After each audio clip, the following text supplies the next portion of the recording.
à la veille de Yutet Kislev.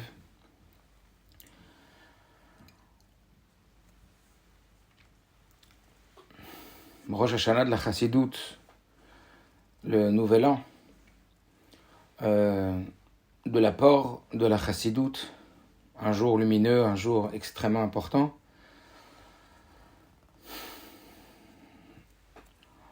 On va réfléchir ce soir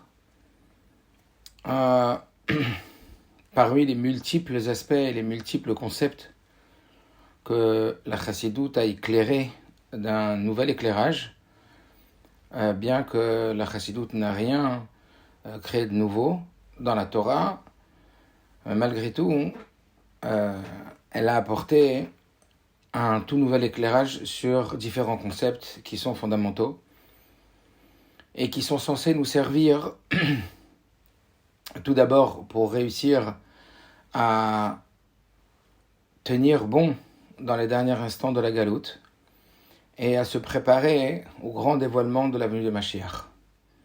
Comme on sait que lorsque le Baal Shem Tov il a rencontré le Mashiach, alors il lui a demandé Matai Ka'atimar, quand est-ce que Mashiach va venir? Et le Mashiach lui a répondu Keshe Afutsu Mayonatecha Achutsa. Quand tes sources seront répandues à l'extérieur, et il y a beaucoup à dire là-dessus, mais ça ne va pas être le sujet de ce soir.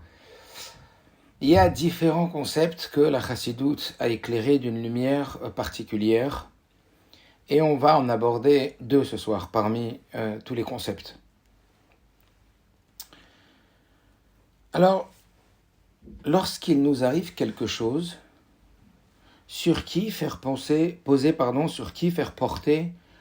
la responsabilité de ce qui arrive? Sur nous, sur les autres, sur Dieu. Qui est responsable? Y a-t-il un responsable? Et qui est-il? Alors vous allez me dire, tout dépend. Tout dépend de quoi on parle, et c'est vrai. Tout dépend de quoi on parle, de quelle situation on parle. Il y a des événements qu'a priori, nous sommes les initiateurs de l'événement qui se produit. Effectivement, ce qu'on appelle l'iterota deltata, c'est-à-dire on déclenche des choses par nos actions. On a ce qu'on appelle une bechira chofshit, on a un libre arbitre. Et donc Akadosh Baruch Hu nous a donné le choix d'avoir différents comportements possibles dans différentes situations. Et a priori, évidemment qu'on est responsable des choix que l'on fait, des conséquences des choix. Après, il y a des situations qui nous apparaissent comme étant des situations qui sont causées par autrui. Des situations qui sont causées par différentes personnes de notre entourage et vis-à-vis desquelles on n'a pas forcément voulu. Ces situations, on ne les a pas forcément choisies, qu'elles soient bonnes ou moins bonnes.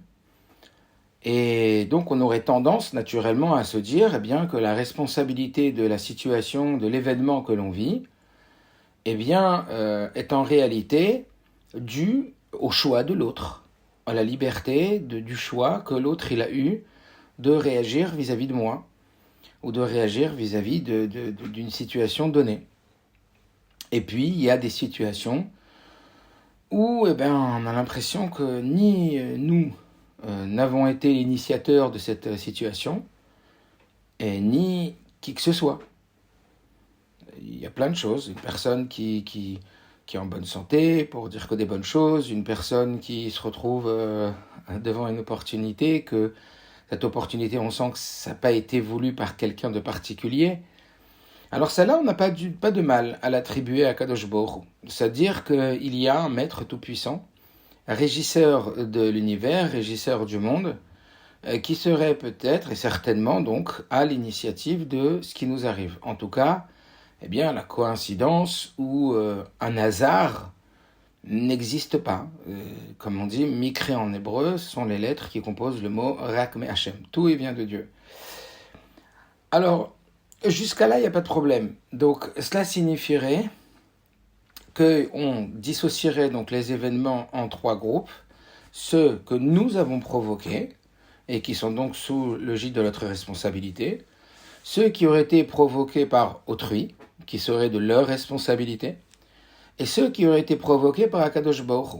Et dans ce cas-là, c'est Dieu qui aurait donc choisi pour nous qui nous arrive telle et telle situation, comme on le dit le matin dans les brachot, Amerin mitzadeh gaver, Dieu y dirige nos pas. Alors en fait, c'est pas tout à fait exact. C'est pas tout à fait exact parce qu'effectivement, parmi les concepts phares que la chassidoute va développer, elle va parler de ce qu'on appelle la hashgacha pratit, la providence divine. Et en initiateur, le Baal Shem Tov va nous expliquer le concept de la hashgacha pratit de façon extrêmement poussée, de façon extrêmement puissante. Il va expliquer que la hashgacha pratit, la providence divine, pour bien la comprendre, il faut se dire, et c'est la réalité, bien que nos yeux ne le perçoivent pas, qu'il y aurait sur Terre, et dans le monde et même dans l'univers, un chef d'orchestre, un grand metteur en scène, qui gérerait en réalité, on va dire pour l'instant, toutes les situations qui seraient provoquées par la nature, qui seraient provoquées par des événements qui ne seraient donc pas provoqués par l'humain directement, ni par nous, ni par autrui, que ce soit des gens de notre entourage proche, ou que ce soit même des gens qu'on ne connaisse pas, une personne qui a brûlé un feu, une personne qui a eu un comportement donc qu'on ne connaît pas, mais qui a eu une conséquence sur nous. A priori, la hashgacha pratit tendrait, tel que le Baal Shem Tov l'explique, à nous dire que, imaginez-vous, et je sais qu'on en a déjà parlé plusieurs fois de ce concept, la hashgacha pratit, tel que le Baal Shem Tov et que la chassidoute nous le décrit, nous placerait, on va dire, comme dans une bulle où tout ce qui s'y passerait serait géré par un grand metteur en scène. Ça veut dire que, il y aurait quelqu'un à l'initiative. Alors, essayons déjà de l'imaginer physique alors qu'il ne l'est pas, mais Rabbi Yochanan dit, elle va déjà que vous considériez Dieu comme au moins un être de chair et de sang, c'est-à-dire qu'il existe vraiment, il est présent vraiment et il a un impact véritable sur nous. Alors, ce Dieu aurait évidemment, est notre créateur, et il aurait bien évidemment un seul et unique objectif, même s'il n'est pas toujours perceptible de façon directe, que de nous faire du bien. Et de nous amener à des choses qui nous sont bénéfiques, même si elles ne sont pas forcément immédiatement perceptibles comme étant bénéfiques. Mais c'est pas sur ça qu'on va s'arrêter. En tout cas, oui, le Baal Shem Tov l'explique de façon très précise et dit que tout ce qui nous arrive, qui n'est pas en fait de notre volonté ou de notre choix, vient du choix de quelqu'un d'autre. C'est le choix d'Akadosh Baruch Hu. Et le Rabbi nous dit que puisque la chassidoute n'est pas là pour innover un nouveau concept qui n'était pas existant auparavant, mais il est là beaucoup plus pour lui amener une nouvelle lumière, comme on sait que lorsqu'on amène une lumière dans un endroit qui est obscur, dans une pièce, la lumière va faire l'éclairage sur l'existant et ne va rien créer de nouveau.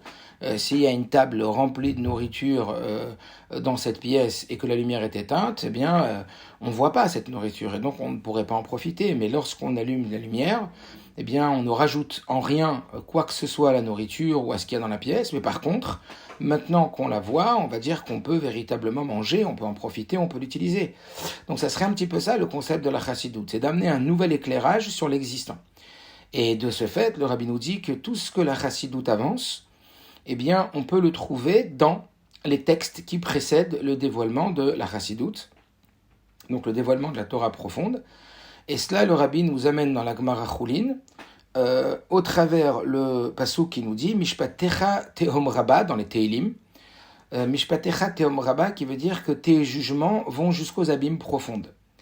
Et sur ce verset, Mishpatecha Tehom Rabba, Rabbi Yochanan nous dit dans la Gemara Choulin que lorsque un shalach, un oiseau qui s'appelle le cormoran, plonge son bec dans l'eau pour se nourrir et manger un poisson, ce n'est pas n'importe lequel des poissons qu'il va manger, mais c'est celui qui a été décidé par le maître d'univers, le créateur tout-puissant, Dieu, qui a décidé de quel poisson exactement il allait manger, c'est-à-dire jusqu'à là.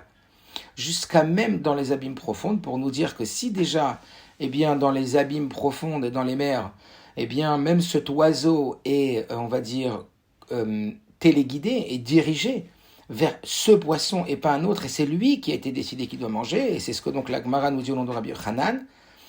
Eh bien, outre le fait que donc ça va être le support pour nous amener à révéler ou à comprendre ce que le Baal Shem Tov a révélé, qu'en vérité tout est la providence divine, tout est dirigé par Akadosh Baruch Hu, eh bien on peut s'imaginer que si cela est vrai pour des poissons et pour des oiseaux, à plus forte raison pour des humains, et à plus forte raison pour des juifs qui sont, eux, on va dire, non plus l'instrument et le moyen d'arriver à l'objectif final de la création divine, mais faisant partie de l'objectif lui-même.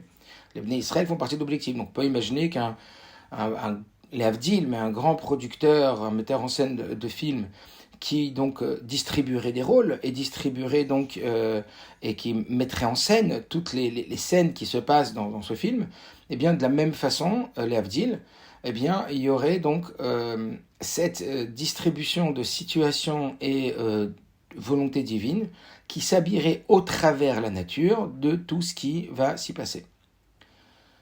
Ok, donc jusqu'à là, c'est la dimension de l'Ashgacha Pratit telle que le Baal Shem Tov nous apprend qu'elle a comme effet sur Terre, et c'est donc à cela qu'on doit s'habituer, c'est avec cette croyance qu'on va devoir vivre, parce que c'est la vérité qui ne nous apparaît pas forcément à nos yeux, parce qu'elle est voilée par la nature, mais qu'en réalité, eh bien voilà la vision de la Chassidoute au travers les événements qui se produisent dans le monde, même si elles ne concernent pas directement les hommes, mais indirectement, comme cet oiseau qui va manger le poisson, et tout ce qui peut s'y passer, au point que le Baal Shem Tov aille jusqu'à dire que lorsqu'une feuille tombe d'un arbre, et vous le savez certainement tous, lorsqu'une feuille tombe d'un arbre, eh bien même le mouvement que la feuille réalise lorsqu'elle tombe de l'arbre est aussi décidé par le Créateur Tout-Puissant.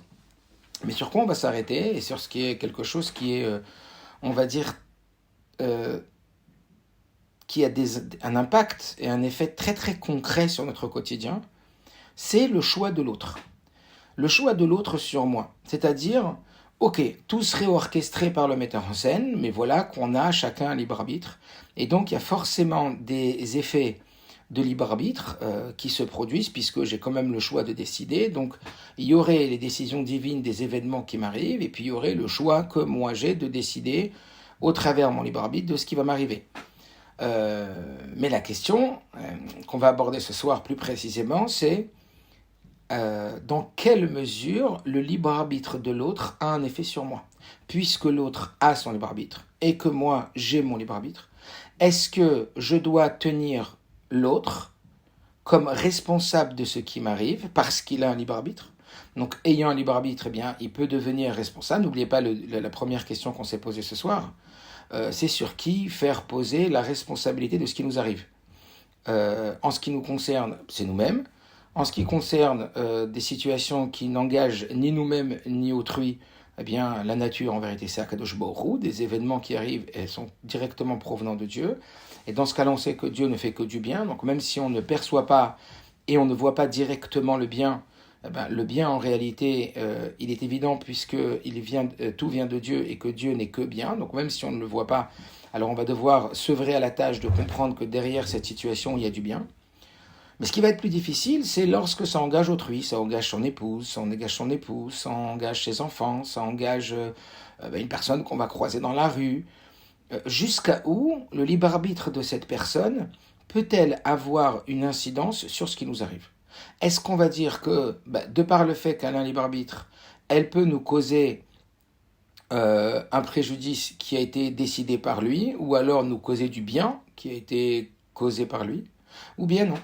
On va dire qu'en réalité, son libre arbitre se limiterait à lui-même et pas à nous. Ça serait un peu compliqué, surtout que venez, on essaye de rentrer dans le monde réel, dans le quotidien. C'est notre pain quotidien, c'est ce qui nous arrive au quotidien. On se retrouve au travail, on se retrouve, je sais pas, pour ceux qui sont à l'école, pour ceux qui sont en situation familiale avec sa femme, ses enfants, etc. Et évidemment que tout ce qu'on voit comme réaction dans notre entourage, on ne va pas l'attribuer à Kadosh Baruch Hu, en tout cas pas facilement. On va se dire, c'est évident que l'autre, il a libre arbitre, c'est quand même lui qui a choisi de me faire ça et ça. C'est quand même lui donc qui est responsable. Donc on ne peut pas dire que c'est la responsabilité de Dieu. Et ça engage des conséquences énormes. Ça engage des conséquences où on va lui en vouloir, où on va se mettre en colère, où on va risquer de se dire maintenant je lui en veux, on va avoir donc de l'animosité vis-à-vis de lui. Et tout ça uniquement parce que on a décidé dans notre tête, ou on l'a pas décidé, mais de façon tacite, ça s'est installé, eh bien que tout ce que cette personne fait, elle le fait de par son propre libre arbitre. Et c'est vrai qu'elle a un libre arbitre. C'est vrai qu'elle a un libre arbitre. Et donc, si elle a un libre arbitre, forcément, eh bien, le libre arbitre la concerne à elle. Et puisque ce qu'elle fait a des effets et des répercussions directes et indirectes sur les autres, eh bien, son libre arbitre a un effet sur moi. Donc, je peux la porter responsable de ce qui m'arrive. Alors, on pourrait donner je ne sais combien d'exemples. Un enfant qui se fâche avec son papa, ou un papa, enfin je sais pas, ou voilà, parce que je parle de moi maintenant, imaginez-vous dans je ne sais combien de situations qui vous arrivent, quelqu'un vous bouscule dans la rue, ou il se passe quelque chose de positif, mais qui vient de l'extérieur, une bonne rencontre, quelqu'un qui vous donnerait un bon plan pour réussir quelque chose, eh bien, que ce soit le bien ou le contraire, eh bien, on attribuerait de façon spontanée ce qui nous arrive à l'autre. Vient alors notre paracha, la paracha de cette semaine, et elle nous parle, comme vous le savez, de Vayeshev, de Yaakov, et de Yosef, et de la vente de Yosef, et des conséquences de la vente de Yosef. Yosef va se faire vendre par ses frères, de par la jalousie et l'animosité qui s'est produite parce que Yosef se voulait être celui qui allait devenir le Bechor, ou en tout cas même s'il allait Reuven est resté Bechor, premier-né, mais en tout cas il allait prendre l'avantage, tous ses frères ils allaient être à son service, et donc ça a éveillé une sorte de jalousie, d'autant plus que Yaakov avait une attirance particulière pour Yosef, et donc je ne vais pas vous raconter l'histoire de la paracha, vous la connaissez certainement, mais en tout état de cause, au travers l'histoire de Yosef avec ses frères, eh bien, on se rend compte de quelque chose dans la Torah d'assez exceptionnel et d'assez incroyable. Ce qui va se passer, c'est qu'après que Yosef ait été donc jeté dans le puits, puis vendu par ses frères, il va se retrouver en Égypte, il va se retrouver dans des situations, donc on ne va pas décrire maintenant, mais très très difficiles. Et puis à la fin, il va devenir le prince d'Égypte, et à cet effet, qu'est-ce qui va se produire? Quelque chose d'assez, encore une fois, comme je vous l'ai dit, assez incroyable, c'est qu'il va dire clairement à ses frères, alors je vous cite maintenant le verset, dans la parachate de la semaine prochaine, alors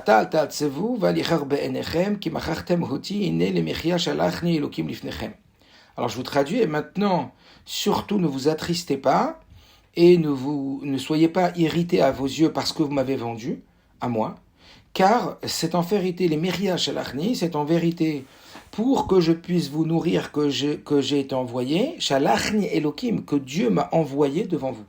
Donc il est en train maintenant, Yosef, d'attribuer à Dieu ce que les frères de Yosef ont fait.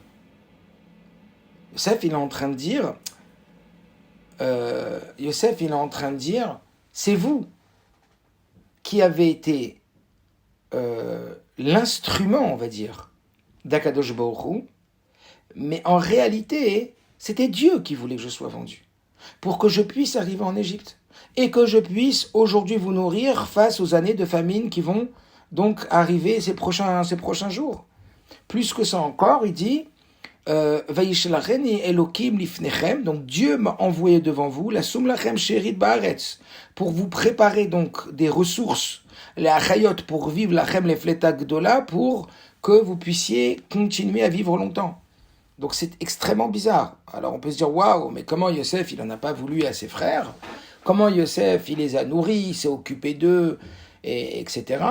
Eh bien, on voit ici que Yosef n'a pas du tout attribué à ses frères toute la causalité, la responsabilité de tout ce qui s'est passé. C'est un peu dur. Ça voudrait dire quoi? Ça voudrait dire que tout ce que les autres nous font ne serait en réalité que le dessein divin. Et que l'autre serait donc l'instrument par lequel Akadosh Baruch Hu passerait, comme Dieu passe par la nature, pour réaliser son projet vis-à-vis de nous, encore une fois, pour notre bien, eh bien, il passerait par des individus, d'accord, comme une instrumentalisation. Il utiliserait donc l'individu pour nous faire vivre des scènes et, à terme donc, nous faire réagir tel que Dieu souhaiterait qu'on réagisse. Ça signifierait, et c'est ce qu'on va voir, eh bien, que quand on parle de libre arbitre, le libre arbitre ne concerne que sa propre personne. Mais par contre, le libre arbitre de l'autre n'aurait en réalité, je ne sais pas si vous... bon, conceptuellement c'est facile, mais le mettre en œuvre et le vivre au concret, c'est autre chose. C'est-à-dire accepter l'idée qu'en réalité, là ce qu'on est en train de dire, c'est que moi j'ai un libre arbitre vis-à-vis de moi, mais par contre vis-à-vis de vous, je n'ai aucun libre arbitre. Ça veut dire que le libre arbitre de chacun s'arrêterait à sa propre personne. Et tout ce que je pourrais causer à autrui ne serait en réalité, même si moi je pense que je suis la source de ce qui vous arrive, si par exemple, je sais pas, j'aurais un comportement, peu importe, particulier vis-à-vis de vous, vous diriez, eh bien ça vient de Yosef. Non, non, ça vient pas de Yosef. Yosef n'a été que l'intermédiaire, mais l'intermédiaire au point d'être comme instrumentalisé, comme si j'étais dirigé par Dieu pour réaliser ce projet sur vous. Et c'est exactement comme ça que la chassidoute, elle va nous demander de voir autrui. C'est exactement sur ce principe que l'Admour Azaken dans le Tanya, qu'on va donc demain recommencer à nouveau, et pour ceux qui n'ont pas étudié Tanya, alors je vous recommande évidemment, et pour ceux aussi qui l'ont étudié, de reprendre de façon très sérieuse, d'approfondir, etc., parce que c'est vraiment ce qu'on appelle la Torah Shebirtav de la chassidoute. C'est véritablement l'œuvre fondamentale qui nous permet non seulement de tenir et de se préparer, de tenir dans la galoute et de se préparer à la Géoula avec cette lumière du Tanya. Eh bien, l'Admour Azaken va nous ramener l'histoire de David Ameller en nous expliquant bien qu'un jour, Shimi a voulu la maudire, et il a dit, ne le touchez pas, car s'il m'a maudit, c'est que c'était venant d'un décret divin. Ça vient d'Akadosh Baruch Hu. Et c'est comme ça que le Baal Shem Tov et que tous les rabbis et que notre rabbi nous expliquent la vérité. C'est assez troublant, je sais, mais c'est la vérité. C'est-à-dire, je reprends, la vérité, c'est que lorsque une personne va avoir un certain comportement vis-à-vis de vous, eh bien ce comportement, il l'a effectivement choisi parce qu'il est babite. Mais il a choisi uniquement de prendre ce rôle vis-à-vis de lui, mais vis-à-vis de nous, la situation qu'il va engendrer devait de toute façon se produire. Et c'est exactement ce que Yosef dit. Et c'est ce qu'il vit. Lorsqu'il va se faire vendre par ses frères, dans un puits, vendre par ses frères, et qu'il va connaître ensuite la Gdoula, il va dire à ses frères, voilà, je vous dis, je sais que c'est Dieu qui m'a envoyé, et derrière vous, il y avait le dessein divin. C'est ce que David Ameller va dire. David Ameller va dire, je sais que derrière la réaction de toute personne autour de moi, eh bien, il n'y a que la volonté de Dieu. D'où l'explication du Tanya dans ce Pérec de Geret Kodesh qui dit, eh bien, que Kol HaKoes, Keilu Ovdei Avodah Zarah, tout celui qui en viendrait à se mettre en colère vis-à-vis de qui que ce soit, eh bien, serait une forme d'idolâtrie, une forme de Avodah Zarah, de travail étranger. Ça veut dire quoi? Ça veut dire, cette idée d'Avodah Zarah ici, ça signifierait de donner un pouvoir d'être législateur et pas exécutant, c'est-à-dire de décider de ce qui se passe, donner ce pouvoir à quelqu'un. Mais quand on donne le pouvoir à une personne de ce qui se passe, parce qu'elle a son libre arbitre, alors quelque part, on substitue la situation à Dieu. Ça veut dire que c'est plus Dieu qui est celui qui a voulu que ça nous arrive, mais c'est l'autre. Et comme c'est l'autre qui a voulu que ça nous arrive, alors on le porte comme responsable. Et en même temps, on substitue donc sa responsabilité, enfin, on donne cette responsabilité à ce juif, et on dit Dieu il est pour rien, c'est lui qui a voulu ça. Et à cela, la chassidoute, elle vient répondre, surtout pas, détrompe-toi.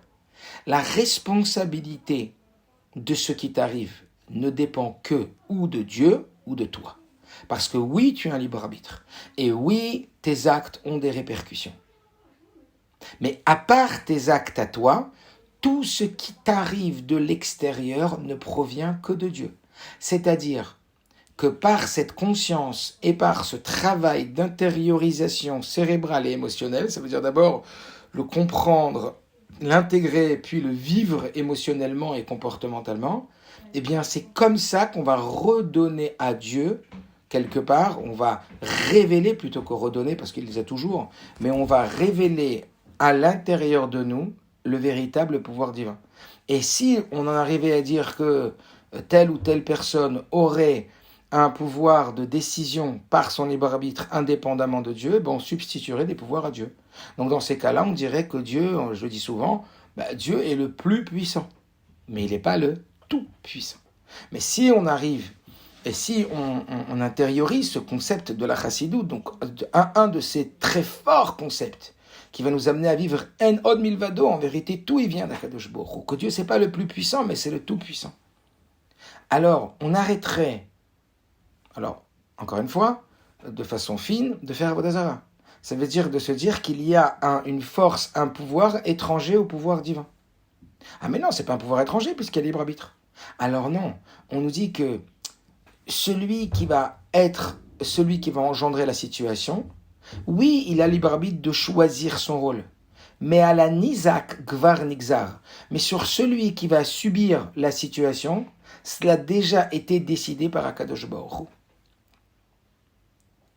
Et donc, si vous voulez, ça épure le monde de façon à ce qu'il n'y a plus que Dieu et toi. C'est tout. Maintenant, tout ce qui se passe par rapport aux autres, c'est des mises en scène de Dieu. C'est des utilisations que Dieu il va avoir des personnes pour pouvoir t'y amener. On a déjà parlé, expliqué du Inyan que Kipol Anofel, que la Torah dit que lorsqu'on doit construire une maison, alors on doit construire un parapet autour.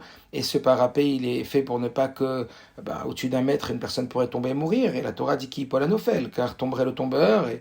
Et sur ça, Rachid dit pourquoi on l'appelle le tombeur alors qu'il n'est pas encore tombé. Et on a dit Gvar Nixar, Rachid dit Gvar Nixar Menachamaim, que c'est déjà décrété qu'il doit tomber, mais ne sois pas toi celui qui va le faire tomber parce que, Megal Gelim Srut Alidei Zakai, Vechiv Alidei Chayvan, ça veut dire que Dieu va choisir celui qui fait du bien pour ses bonnes missions et le contraire aussi. Donc cela signifierait qu'on arrive par cette conscience que la chassidoute, elle nous amène à vivre dans la vérité, même si nos yeux ne le perçoivent pas, d'accord, comme tout phénomène naturel et tout phénomène qui n'engage pas une personne physique, on ne voit pas qu'elle vient d'Akadosh Baruch Hu, mais on sait que la teva, c'est quelque chose, comme selon l'indique Tavouak, c'est-à-dire qui est noyé, qui cache, Elem, Olam, le monde voile. Mais nous, on a conscience que ça vient d'Akadosh Baruch Hu, quand il n'y a personne qui est à l'initiative. Mais par contre, quand il y a quelqu'un, on serait tenté, justement, de lui en vouloir. Et ça pourrait être une source de sinatrinam.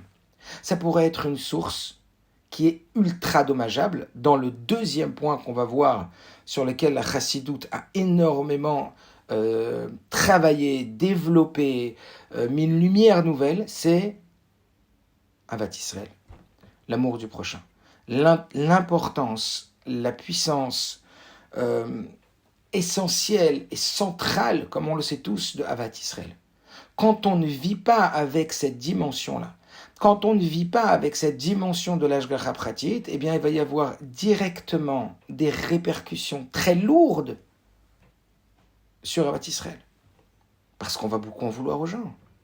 On va s'acharner sur les gens. On va les rendre responsables de notre mal-être. On va les rendre responsables des problèmes qu'il y a à l'intérieur de nous. On va les rendre responsables de ce qu'ils ont fait. Alors quoi, on va les déresponsabiliser? Non. Leur responsabilité existe. Mais leur responsabilité, comprenez bien, est propre à eux-mêmes. Eux-mêmes, ils vont être jugés par Akadosh Baruch Hu, évalués, etc., par rapport à ce qu'ils ont fait ou pas. Mais par rapport à ce qu'ils ont fait sur nous, ça veut dire le fait que cette personne-là a pu faire telle et telle chose sur moi, bonne ou moins bonne, en réalité, à moi, par l'étude de la chassidoute et donc cette compréhension, puis cette émotion qui va naître de cette compréhension, puisque comme on l'a dit hier dans le Yom Yom, le but du cerveau, c'est de dominer ses émotions. Et donc, par ces multiples pensées et cette étude profonde, on va en arriver à convaincre son cœur, convaincre son émotion, convaincre son nefesh habamit. Qu'en vérité, t'as pas de quoi lui en vouloir. À tel point, et je sais que je l'ai déjà expliqué à multiples reprises, mais c'est jamais trop, le Rabbi Rachab dit clairement que quand on est furieux contre une personne qui nous a mis une claque, c'est aussi stupide que d'en vouloir au parterre quand on tombe sur lui. Quand on en veut à une personne qui nous a mis une claque, c'est aussi stupide de l'en vouloir que si on en voulait au parterre quand on tombe sur lui. Tant en réalité, la cause essentielle de ce qui nous arrive n'est uniquement, non pas due au libre arbitre de la personne en face, mais à Akadosh Baruch Hu. Maintenant, lui, il a son libre arbitre, mais son libre arbitre ne fait que le concerner à lui, pour qu'ensuite, vis-à-vis de l'autre, il soit choisi comme, entre guillemets, l'acteur qui va recevoir un scénario, d'accord, bon ou moins bon. Et de cela, alors, Yosef, il va nous apprendre une leçon extraordinaire. Donc, évidemment, que tout événement qui se passe dans la semaine est lié avec la paracha de la semaine, comme le Rabbi le dit. Donc, de cette paracha de Vayeshev, parmi tous les enseignements, c'est assez incroyable de voir tout ce qui va se passer avec Yosef. Et qu'au-delà de tout ça, Yosef, il va rester dans cette dynamique positive sur ses frères. Mais comment il y arrive? Comment il va y arriver? Il va y arriver parce qu'il ne perd pas à l'esprit que, en réalité, qui que ce soit n'a aucun libre arbitre vis-à-vis de lui, y compris ses frères. Et donc, il va dire à terme, c'est Dieu qui m'a envoyé. Et il m'a envoyé, pas seulement pour... Maintenant qu'il m'a envoyé, alors, je vous ferai pas de mal parce que c'est Dieu qui m'a envoyé, mais en plus, il m'a envoyé pour votre bien. Il m'a envoyé pour vous nourrir. Et de là, dans une fameuse sikha, dans l'écouté Sichot Raf, Parashat Vayeshev, donc dans une étude du Rabbi va expliquer en réalité, eh bien, je vous laisse découvrir la sikha, mais qui est extraordinaire, que tout ce qui s'est passé pour Yosef dans les moindres détails, la vente des frères, le fait que Reuven était absent au moment de la vente et que ensuite Yosef il va se retrouver donc dans les situations dans lesquelles il s'est retrouvé et que le fait qu'après il va ne pas en vouloir à ses frères, en tout cas, tout a un sens. Et le Rabbi dans cette sikha explique d'une façon ultra précise, je ne vais pas vous la faire maintenant, mais je vous invite à la faire, c'est de façon ultra précise. Dans les détails, tout ce qui va se passer, pourquoi il fallait que Yosef descende en Égypte et pourquoi il fallait que la descente en Égypte, elle soit faite par la vente des frères et que Yosef devienne un esclave et pourquoi le fait que Yosef devienne un esclave, ça allait profiter en définitive à Yosef et aux frères de Yosef. Pourquoi est-ce que Reuven devait être absent, mais en réalité il a quiescé quand il est revenu, ça veut dire qu'il n'a rien dit quand il a vu que ses frères l'avaient vendu, mais qu'il a quand même soutenu ses frères et qu'il est resté avec ses frères et qu'il ne s'est pas détaché de ses frères. Le Rabbi nous montre très précisément comment chaque étape de cette longue histoire qui en dit beaucoup sur chacun d'entre nous a un sens bien profond qui émane d'une volonté de Dieu, comme le Zohar le dit très très clairement et que le Rabbi nous le ramène dans la Sikha. Mais tout ça pour en arriver où? Pourquoi je vous parle de tout ça? Parce qu'en réalité, dans cette Sikha, le Rabbi nous dit à la fin que, eh bien, sachez que Reuven, même si, comme je vous l'ai dit, il était absent au moment de la vente, on voit, le Rabbi nous dit que malgré tout, il aurait voulu ne pas vendre son frère. S'il était là, il n'aurait pas vendu ses frères. Après, pourquoi il est parti? Alors, il est parti pour faire tchouva, et le Rabbi nous dit, regardez, comment on apprend de là que parce qu'un juif, il s'est occupé de plus faire tchouva lui, que parce qu'il avait, il avait déplacé la couche de son père, et il était parti pour faire tchouva, mais si au lieu de penser à lui, à sa tchouva, il s'était occupé des autres juifs, alors il les aurait sauvés. Le Rabbi nous dit de là, regardez combien le Havat Israël est puissant, combien jusqu'où le Havat Israël il peut porter. C'est quelque chose d'incroyable, le Havat Israël, combien il est puissant. Et il nous dit que s'il était parti, il était resté avec ses frères, il aurait certainement sauvé Yosef. Et puis il nous dit encore plus fort que ça, il nous dit que même quand Reuven est revenu et qu'il a vu ce qu'ils ont fait les frères, comme je dis tout à l'heure, il ne s'est pas désolidarisé de ses frères, il est resté avec eux pour aller parler au père, et puis revenir, et puis continuer dans son combat avec ses frères. Et de le Rabbi nous dire que même si parfois on se retrouve avec des gens qui ont fait des choses qui sont pas bien, eh bien à nous d'aller les aider et de ne pas se désolidariser d'eux. Alors je ne dis pas se solidariser de leurs actions, mais se solidariser de leur personne. Et le Rabbi nous dit dans cette sikha de rester vraiment attachés et les aider à remonter, les aider à trouver des solutions, les aider à rebâtir et ne pas se désengager. N'oubliez pas que le mot Tzibour, c'est les initiales de Tzadik Benoni Veracha, c'est-à-dire le Tzadik, le Benoni juif moyen, et avec le Vav Ribour pour montrer qu'il y a une association inconditionnelle avec le Racha. On est tous ensemble, et donc de nous dire là-bas que tout le monde doit bien penser que le but ultime, le travail d'un juif, c'est d'arriver à ce Havat Israël. Et donc plus encore, à propos de Yosef, le Rabbi finit en disant encore plus pour Yosef, on voit que Yosef, non seulement il ne s'est pas mis en colère avec ses frères, mais au contraire, il les a soutenus, il les a aidés, et de nous dire que c'est le travail qu'Akadosh Baruch Hu il attend de nous. Ce qu'Akadosh Baruch Hu il attend de nous, c'est qu'on arrive à cette dimension. Mais comment y arriver? Eh bien, y arriver par ce chemin de la conscience de la présence de Dieu au travers même d'autres individus. Et donc me libérer quelque part de cette idée qu'il est responsable de ce qu'il a fait sur moi. Alors oui, il est responsable de son acte pour lui-même, mais il n'est pas responsable de son acte pour moi. Et le rabbi de nous dire, eh bien, que ça va complètement libérer à l'intérieur de moi une forme de négativité et de colère et de kaas vis-à-vis de lui, parce que je sais que ça vient de Akadosh Baruch Hu. Maintenant, est-ce que ça veut dire, de ce que je suis en train de dire, qu'il faut se laisser faire quand on nous fait du mal? Pas du tout. Là, on parle après coup. Évidemment que si une personne, elle vient et qu'elle veut nous faire quelque mal que ce soit, eh bien, on se doit, parce qu'on a libre arbitre, d'agir comme la Torah nous dit, c'est-à-dire de se protéger, de ne pas se laisser endommager. Maintenant, on parle après coup. Lorsqu'une situation elle arrive négative et qu'elle est déjà passée, alors se dire qu'en vérité elle venait d'Akadosh Baruch Hu et elle venait en vérité, et ça on l'expliquera à un autre moment, mais elle venait en vérité que pour nous donner une opportunité nouvelle d'aller chercher à l'intérieur de nous quelque chose qui va en vérité nous rendre encore meilleurs, puisqu'il n'y a rien de mal qui peut provenir de Dieu, même si parfois on a la sensation que ça peut être mal. Mais allons voir même du côté positif. Il s'est passé une fois qu'une personne a servi du vin au rabbi et le rabbi l'a remercié. Et cet homme-là, il a dit au rabbi, mais je comprends pas. Comment ça se fait que le rabbi me remercie alors que tout il vient d'Akadosh Baruch Hu? C'est pas à moi qui dois remercier, sinon moi je peux croire que je suis quelqu'un qui est la source. Alors le rabbi dit non, la Gemara elle dit qu'on remercie celui qui sert le vin du roi.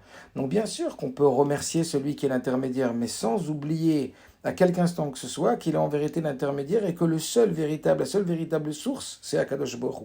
Et comme ça, on va amener la Géoula. Comme ça, on va amener justement cette conscience de l'omniprésence d'Akadosh Baruch Hu. Mais plus encore, on va réussir à se donner de nouveaux moyens pour faire Avat Israël. Des nouveaux moyens pour faire Avat Israël. Il y avait un jour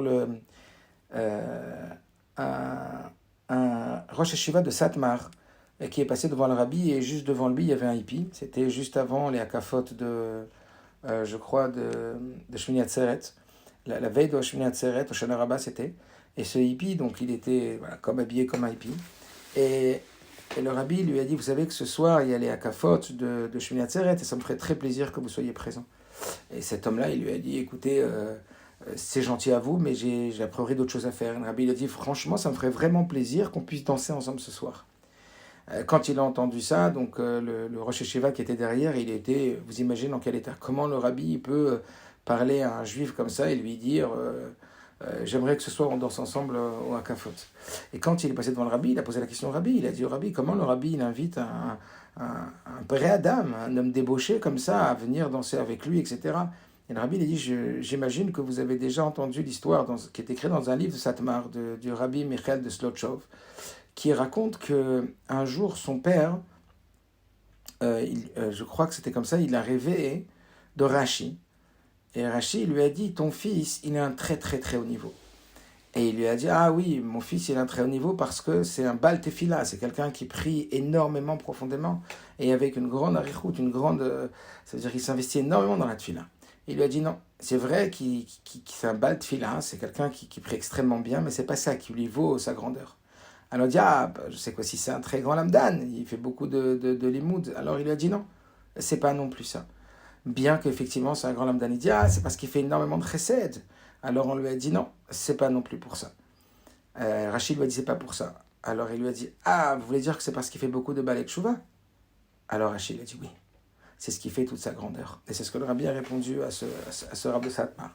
Alors tout ça pour dire que, maintenant, revenons à l'idée générale de ce soir. Tout ça pour dire que à nous de faire le travail d'utiliser la puissance de la chassidoute, la lumière de la chassidoute. C'est une puissance extraordinaire.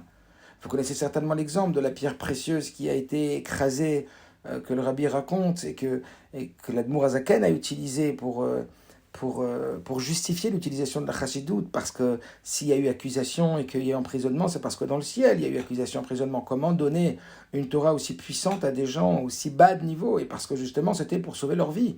Et donc l'exemple que prendre une pierre précieuse, la piétiner, l'écraser, la réduire en cendre, en poudre, qui était la beauté de la couronne, pour la mélanger avec de l'eau et essayer de ne faire boire qu'une goutte à l'enfant pour qu'il puisse avoir la vie sauve lorsqu'il est en danger, parce que on parlait de vie ou de mort.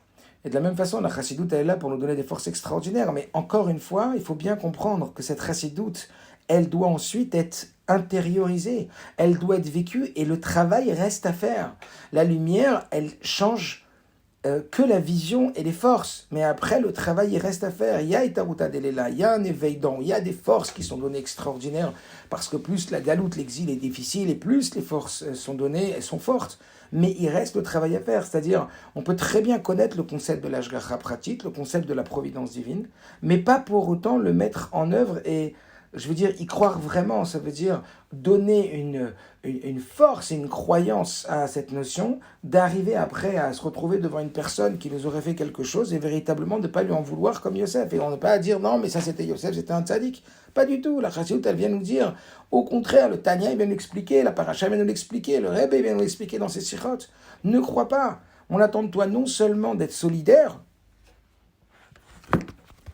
mais non seulement on nous demande d'être solidaire comme Reuven, mais on nous demande au contraire d'aller aider et de ne pas juger négativement parce que lui n'a pas eu d'incidence directe par son libre arbitre sur nous. Alors pour finir ce point qui est très important, vous allez me dire d'accord, mais c'est pas évident. Alors on a bien compris, on n'est pas en train de parler encore une fois qu'a priori on doit se laisser faire. Non, on a un libre arbitre et la halakha elle est claire quand quelqu'un risque de nous faire quelque chose, une nuisance quelconque, de négatif, alors oui on doit se protéger. Ou quand quelqu'un il fait quelque chose de négatif, on doit oui se protéger. Mais maintenant, ça ne veut pas dire qu'on va concevoir que c'est lui qui est la source de cette chose-là. Maintenant, en même temps, a priori, comment faire ? Parce qu'il y a une suite. Alors, a posteriori, c'est ça qu'il faut travailler en nous et qu'il faut travailler dans nos pensées, dans nos cœurs, etc. Et c'est ça qui va nous emmener à nous libérer énormément de toute la négativité, le rabbi dit dans la sikha de la sinatrinam, de la haine gratuite. Et on va pouvoir beaucoup plus avoir Avat Israël vis-à-vis de ce juif parce qu'on va se dire waouh, c'est que lui, il a un problème. Et donc, ok, alors peut-être qu'il est nuisible, donc je vais m'en éloigner. On ne demande pas de rester forcément proche de quelqu'un qui peut nous créer un dommage, si on sait qu'on peut être endommagé. Mais il n'empêche que on a quand même, le rabbi nous dit, le devoir de Avat Israël, et que grâce à cette notion-là et à cette compréhension-là, on va arriver beaucoup plus facilement à rester dans une noix de non détester la personne, de non haïr la personne. Mais pour finir, avec ce point qui est un point très important, auquel j'ai pensé depuis le début, ok, mais comment on fait pour l'avenir ? Comment on fait pour l'avenir ? Alors vous savez, la phrase, qui est la phrase clé de Yutet Kislev, ce que Admor Zakan a dit lui-même lorsqu'il est sorti de prison, au moment où il sortait de prison, il a récité un pasouk dans Teilim, et ce pasouk c'était Pada Beshalom Nafshi, Mikravli, rachète mon âme dans la paix de mes ennemis, de ceux qui sont proches de moi. Alors c'est très intéressant, il y a beaucoup à dire, mais je veux dire un point là-dessus qui est très très fort. Pada Beshalom Nafshi Mikravli. L'idée c'est de se dire, eh bien celui qui est l'ennemi en face de moi, je vais le rendre un ami. C'est-à-dire qu'il y avait une guerre entre David et Avshalom son fils, et même ceux qui étaient du côté de Avshalom son fils, qui se rebellaient contre David, eh bien priaient pour David. L'idée donc de la chassidoute est de nous dire aujourd'hui que tes ennemis, tu dois les rendre des amis. Pas seulement tu dois mettre hors d'état de nuire, te mettre hors d'état de nuire de tes ennemis, mais tu dois rendre tes ennemis des amis. Alors comment on fait ? Comment on fait pour que justement, eh bien, les gens qui pourraient nous mettre dans des situations de nuisance, même si on sait que ça vient de Dieu et qu'on doit se remettre en question et se dire, tiens, s'il m'arrivait ça, ça vient d'Akadosh Baruch Hu, donc ça ne doit pas non plus nourrir mes peurs, qu'il peut arriver pire, et on sait que c'est Dieu qui gère tout, et donc c'est aussi pour quelque chose pour moi, comme on sait que tout a un sens, comme on l'a dit à propos de Yosef, s'il était vendu par ses frères, s'il lui arrivait tout ça, c'est parce que c'était aussi pour son bien, lui, et qu'il fallait que ça passe par là, et pour le peuple aussi. Mais comment utiliser ce Pada Beshalom Nafshi ? Comment utiliser ce Padam Nafshi quand une personne, elle nous fait quelque chose de pas bien ? Comment on va faire que notre ennemi va devenir notre ami ? Alors je parle déjà dans notre proximité, dans notre relation. Vous savez que lorsque il se passe une situation et que, on va dire, entre deux personnes, et puis que j'attaque cette personne, parce que cette personne en général m'a attaqué, ça veut dire que, venez on reprend. Et Yosef s'est fait attaquer par ses frères, ça nous aurait semblé logique que Yosef réponde à l'attaque par l'attaque, c'est ce qui se passe le plus souvent. Quand je crois qu'il est responsable de ce qu'il m'a fait, alors je vais l'attaquer aussi puisqu'il m'a attaqué. Mais si je sais que ce n'est pas lui qui est responsable de cette attaque, alors j'ai un certain détachement vis-à-vis de lui. J'ai un détachement qui me permet de ne plus le voir forcément comme un attaquant, même s'il m'attaque. Mais ma connaissance et ma conscience du divin qu'il y a derrière lui me permet de me détacher de lui et de me dire, waouh, s'il y a Dieu derrière, alors pourquoi ne pas le rendre plutôt un ami qu'un ennemi? Vous comprenez ce que je suis en train de dire? Peut-être que tout le cours, je l'ai fait ce soir que pour cette Nekuda, ou essentiellement pour cette Nekuda, parce que c'est ça le chidouche. C'est ça le chidouche. Mais parce que je sais que tout le reste, vous savez déjà, certainement, vous avez déjà étudié beaucoup sur les bitachon, la emuna, donc là j'ai redéfini ce que qu'était un peu la shgacha pratit, la providence divine. Mais là, c'est la Nekuda. Encore une fois, si cette personne-là, je sens qu'elle m'a attaqué, forcément je vais répondre par l'attaque, parce qu'on répond à l'attaque par l'attaque, on se protège. Mais si je sens que cette personne-là, en vérité, ce qu'elle a fait, ça venait d'Akadosh Baruch Hu. Alors en vérité, j'ai pris cette distance vis-à-vis d'elle, en me disant, je ne vais plus la voir comme un ennemi qui va rester un ami, mais je vais la rendre un ami. Et comment je vais faire pour la rendre un ami? Eh bien, je vais me servir de ce que je sais pour me dire, je ne vais pas l'attaquer. Parce que si je l'attaque, alors c'est que je crois qu'elle est responsable de ce qui vient de se passer vis-à-vis de moi. Mais si je sais qu'elle n'est pas responsable vis-à-vis de moi, je ne vais pas l'attaquer. Très bien. Alors quoi? Eh bien, plutôt que de l'attaquer, je vais l'inviter à me donner ce que j'ai besoin. Ça veut dire quoi? Je vais l'inviter à me donner ce que j'ai besoin. Je vais la rendre mon allié. Je vais la rendre mon ami. Je vais la passer d'ennemi à ami. Et comment on fait? Vous allez me dire, c'est très compliqué ça. Eh ben non, c'est pas si compliqué que ça. Surtout aujourd'hui qu'il y a des outils qui sont très performants pour ça. Ah, je vous parle un petit peu de cet outil. Lorsqu'une personne, elle vous a parlé d'une façon qui vous a atteint, ou elle a eu un comportement vis-à-vis de vous qui vous a fait du mal, alors l'idée, ça serait d'abord de lui préciser ce qui vient de se passer, de lui dire, voilà, de relater les faits le plus purement possible, dire, voilà, on était à table et tu m'as dit ce mot-là, ou j'ai entendu ce mot-là, donc relater le fait pour que la personne prenne conscience de ce qui s'est passé, parce que parfois, on n'a pas complètement conscience de ce qui s'est passé, donc on relate le fait sans jugement, sans interprétation aucune, et puis après, on va lui parler de nous. Mais ça, on a le droit. On n'est pas en train de le juger, on n'est pas en train de dire que c'est à cause de lui. On est en train de lui dire, tu sais, je vais te dire quand tu m'as dit ça, ce que ça m'a fait. Et donc, on va l'inviter à nous aider. Plutôt que l'attaquer, on va l'inviter à nous aider. Et on va lui donner la place de celui qui va devenir notre ami, plutôt que de le rendre notre ennemi. Comment on a réussi à ne pas le rendre notre ennemi? En disant qu'en vérité, il n'a été que l'instrumentalisation de Dieu. Donc après, lui, il a été choisi pour le mauvais rôle parce qu'il a fait des choses négatives avant, mais moi, je suis là pour le détruire. Donc qu'est-ce qui va se passer? Plutôt que de le laisser dans la position de l'ennemi, je vais lui donner la position de l'ami. Je vais l'inviter à devenir mon aide, mon Avat Israël. Qu'est-ce que je vais faire? Imaginez-vous un cas où je suis avec une personne et devant tout le monde, elle a rigolé. Et elle s'est moquée de moi et j'ai eu vachement honte. Alors ok, je me dis comme David Ameller que ça vient de Dieu, qu'il faut que je travaille mon humilité ou que je travaille mon amour propre, au contraire, que j'ai plus confiance en moi, que je dépende moins du regard des autres et que mon intérieur il prenne plus de place que mon extérieur. Plein de choses à se dire, vous comprenez? En me disant que voilà, c'est une bonne façon de réaffirmer mon estime de moi-même et que je ne dois pas dépendre, etc. etc. Et je vais lui dire, regarde, tout à l'heure on était ensemble et puis... devant tout le monde, tu t'es un peu moqué. Enfin, devant tout le monde, tu m'as dit ah ouais, t'as vu sa barbe, enfin, t'as vu comment il a parlé, et tout le monde a rigolé. Alors là, tu relates les faits encore une fois sans juger, et puis après, tu vas lui exprimer ton sentiment. Tu vas dire, tu sais, à ce moment-là, je vais dire ce que j'ai senti. Mais là, tu l'attaques pas. Tu le rends pas responsable de ce qui s'est passé. Tu te rends plutôt toi responsable de ce que tu sens à l'intérieur de toi au travers de ce qui vient de se passer. Et là, tu lui dis. Voilà, j'ai senti ça, je sais pas, j'ai eu un sentiment j'ai un sentiment de peine à l'intérieur de moi. J'ai un sentiment de peine. J'ai un sentiment d'avoir été, etc. C'est-à-dire des choses qui vont parler de vous essentiellement. Puis après avoir exprimé son sentiment, clairement, on va exprimer son besoin. Et moi, j'ai besoin d'être respecté, j'ai besoin que je ne sente pas qu'une personne, voilà, il va se passer que je vais me sentir diminué, j'ai eu honte, le sentiment de honte, il m'a fait très très mal, et moi j'aurais besoin d'être respecté, j'aurais besoin d'être valorisé, ou au moins d'être respecté autant que tout le monde, parce que moi ça me fait super mal. Est-ce que je peux te demander,